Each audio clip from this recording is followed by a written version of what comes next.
Assalamualaikum teman-teman. Di sini kami dari kelompok 10 akan memberikan edukasi tentang penyakit diare. Simak baik-baik ya. Apa sih diare itu? Diare merupakan sebuah kondisi ketika pengidapnya melakukan buang air besar lebih sering dari biasanya. Feses pengidap diare akan lebih encer dari biasanya. Hal ini perlu diwaspadai meski biasanya diare berlangsung singkat tapi bisa berlangsung lama bahkan berminggu-minggu. Kemudian faktor resiko apa saja yang menyebabkan diare yaitu jarang mencuci tangan setelah ke toilet, penyimpanan dan persiapan makanan yang tidak bersih, jarang membersihkan dapur dan toilet, sumber air yang tidak bersih, makan makanan sisa yang sudah dingin, dan tidak mencuci tangan dengan sabun. Lalu penyebab dari diare sendiri yaitu intoleransi terhadap makanan seperti laktosa dan fruktosa, alergi makanan, efek samping dari obat-obatan tertentu, infeksi bakteri, virus atau parasit, penyakit usus, pasca operasi batu empedu, terjadi radang pada saluran pencernaan, dan irritable bowel syndrome. Kemudian, ada beberapa gejala yang diakibatkan diare antara lain feses lembek dan cair, nyeri dan kram perut, mual dan muntah, nyeri kepala, kehilangan nafsu makan, haus terus-menerus, darah pada feses. Dehidrasi merupakan gejala paling umum yang menyertai diare.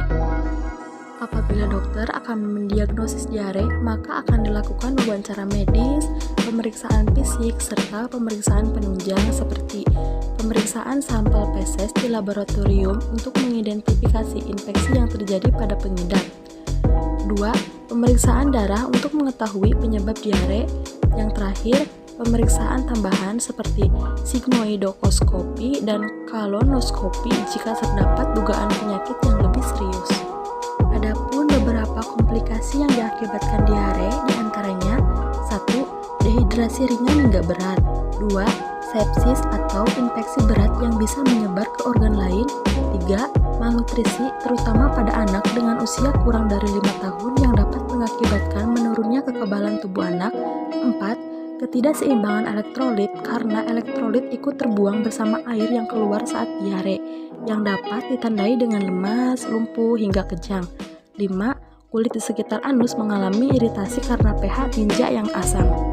Kemudian ada beberapa hal yang bisa dilakukan untuk mengatasi diare, seperti mengonsumsi banyak cairan untuk menggantikan kehilangan cairan, baik melalui oral maupun melalui intravena. Kemudian, pemberian obat yang dapat melawan infeksi bakteri. Pemberian obat sendiri biasanya akan disesuaikan dengan hal yang menyebabkan terjadinya diare. Kemudian ada beberapa upaya untuk mencegah diare. Contohnya, selalu mencuci tangan, terutama sebelum dan setelah makan, setelah menyentuh daging yang belum dimasak, setelah dari toilet, atau setelah bersin dan batuk, dengan menggunakan sabun dan air bersih.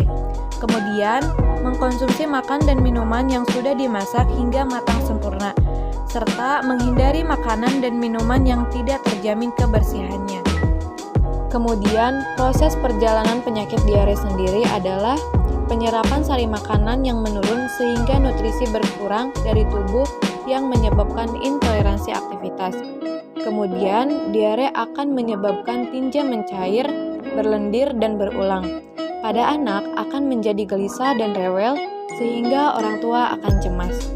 Tinja yang mencair, berlendir, dan berulang akan menyebabkan output cairan meningkat sehingga cairan berkurang dari tubuh dan anus akan lecet sehingga menyebabkan nyeri dan terjadi gangguan integritas kulit.